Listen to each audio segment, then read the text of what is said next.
Assalamu alaikum wa rahmatullahi wa barakatuh. Welcome to the Mualimaat Podcast.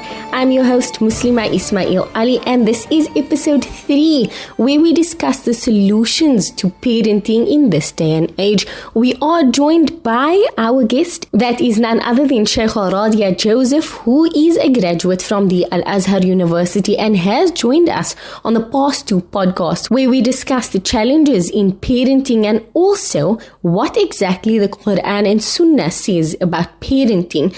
And we will start off immediately by allowing Shaykha to continue with the solutions, inshallah. Shaykha, assalamu alaikum wa rahmatullahi wa barakatuh, and you may go ahead. Wa alaikum assalam wa rahmatullahi wa barakatuh.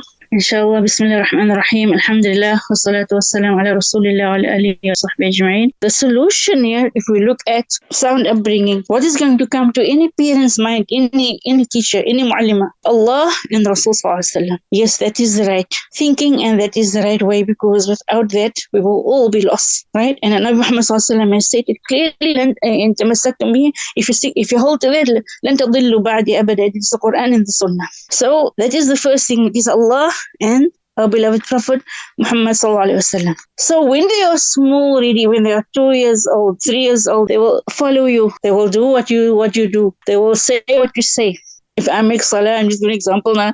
I will make salah and my grandson will join and he will just follow in and just follow the salah. So this is what they see and then they follow. So this is where it starts when they're at that stage. So the Quran and the Sunnah is our solution. So the children should know first, to a few things that I've made bullet points. And the first one is that they should know their identity. We always teach them what is your name, your surname, your mother's name. These are things that they have to know. But also know that they are Muslim. I'm a Muslim. So I am a Muslim is something that must also be emphasized more, because we are living in a world. There's diversity, there's different practices, there's different cultures. So this is what they should know when they are young already. Say, I am a Muslim, and what does Islam mean? Now, how we're going to address this is you're going to address them according to the age groups, right? Many questions will come, and it's amazing how the children will ask questions.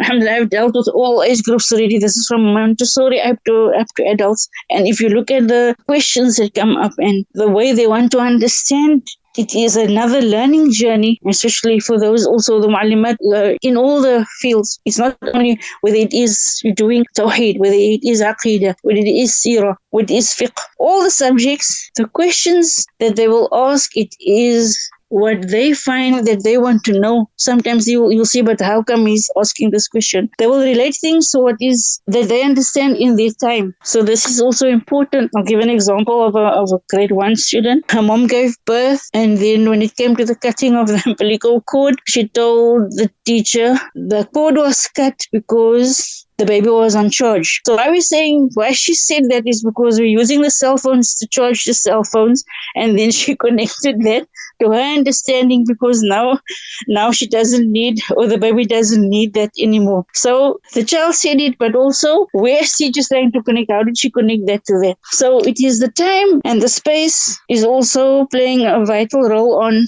the education and what are reaching the children out there. So who am I? I am a Muslim. And Islam means Aslama Yuslim. It means the submission to the will of Allah subhanahu wa ta'ala. They won't know the word submission, but where parents can make it in simpler forms to do the right thing and to abstain from the wrong. Simple words can be taught to the children to let them understand what Allah Ta'ala wants from us. So the question is, what is it Allah Ta'ala wants from them? We can highlight a few things to be obedient to Allah if they are obedient to their parents. You can give the verse that Allah Ta'ala speaks in Surah Al-Isra, وَقَضَى رَبُّكَ أَلَّا تَعْبُدُوا إِلَّا وَبِالْوَالِدَيْنِ إِحْسَانًا. Be good to the parents. It is an instruction from Allah subhanahu wa ta'ala.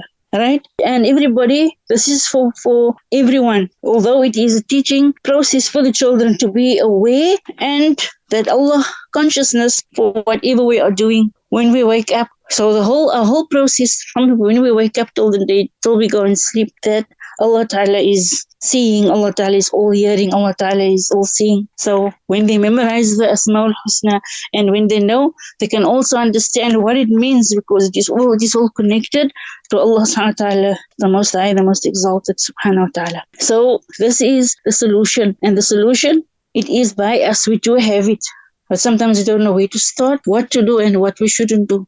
What we should do is that we have to use the tools that we have with us now. We are living in the age of technology. The same very technology can be used for the educational purposes to learn our little ones. You can't say, no, don't put it, and they don't use it, right? These things, we can be used. Use it for educational purposes, inshallah.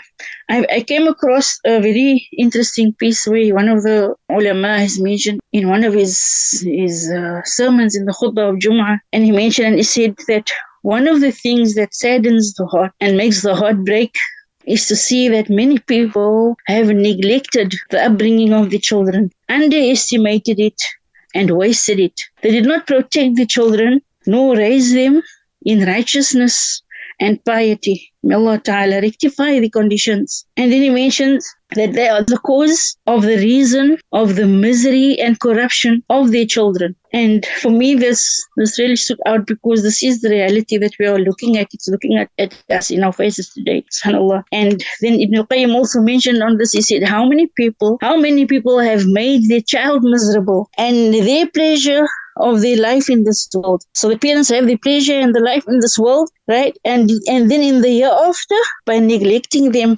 and neglecting to discipline the children, discipline them and to help them with their desires. So this is the end of the statement saying here. But if we look at, everyone have goals, everyone have objectives, everyone want to reach certain things. So yes, the parents must not only focus on their lives. The focus should also be on the children, on because they are the amana that should be raised and brought up and be given the strength so that they can succeed and also be good parents, like their parents have been good to them. And this is important to polish it with iman, with obedience to Allah subhanahu wa ta'ala, following the instructions of Allah subhanahu wa ta'ala and the sunnah of our beloved Prophet Muhammad sallallahu alayhi wa sallam. So Allah ta'ala mentioned again, وَالَّذِينَ آمَنُوا وَاتَّبَعَتْهُمْ ذُرِّيَّتُهُم بِإِيمَانٍ. Those who have iman, the progeny will only follow if there is iman. Practice, right? وَالَّذِينَ آمَنُوا وَاتَّبَعَتْهُمْ ذُرِّيَّتُهُم. The family lineage will only follow if iman was the focal point. Then Allah Ta'ala says, أَلْحَقْنَا بِهِمْ ذُرِّيَّتَهُم. And then they will meet up with their families. SubhanAllah. So this is the beauty of iman. So iman is something that must be installed. From where it's going to start. It starts by simple things that is practiced. Alhamdulillah, it's been something that has been practiced for years. In South Africa, is reciting the shahada before they go to sleep, saying the dua after they've woken up. That means before they go to sleep, Bismillah, and when they wake up, Alhamdulillah, alladhi ahyana. This is the roots and the core. It should be lived and revived from the morning, because then they know they must say it. They know they must utter it. And that is the tajdeedul iman. This is the renewal of faith on a daily basis when they say that kalima and they confess to that oneness of Allah subhanahu wa ta'ala. Right, so this is really the beauty, and it plays an important role that the parent must be to remind. If the child forgets, remind. Sometimes they will say, do we know? But there's a difference between knowing and doing. Another khatib mentioned it. He said, if you ask any one of the youth out there now, say, what is the adhkarul masa and the adhkar of the morning? They will say they know it. It is the same. That's because they were asked. Now they will reply to you. But are they practicing it on a daily basis? This is the challenge that you see that is in the youth, because they say we know it, but the practice, where the challenge is the doing part and the practical part of it, that is where the challenge is among our youth today, as he has mentioned. May Allah Ta'ala grant everyone success, inshallah. May Allah Ta'ala guide us, istiqamah and understanding, and protect our children and the youth, inshallah, for many generations to come. And that concludes our episode 3 with Shaykha Ro'diyah Joseph. It has been an absolute pleasure being joined by you and also benefiting from your abundance of knowledge in not only this topic but also on the hadith that you study as well. We do hope that Allah grant you to go from strength to strength in all of your ventures, as well as for you to continue to benefit us as well as the rest of the community at large, inshallah.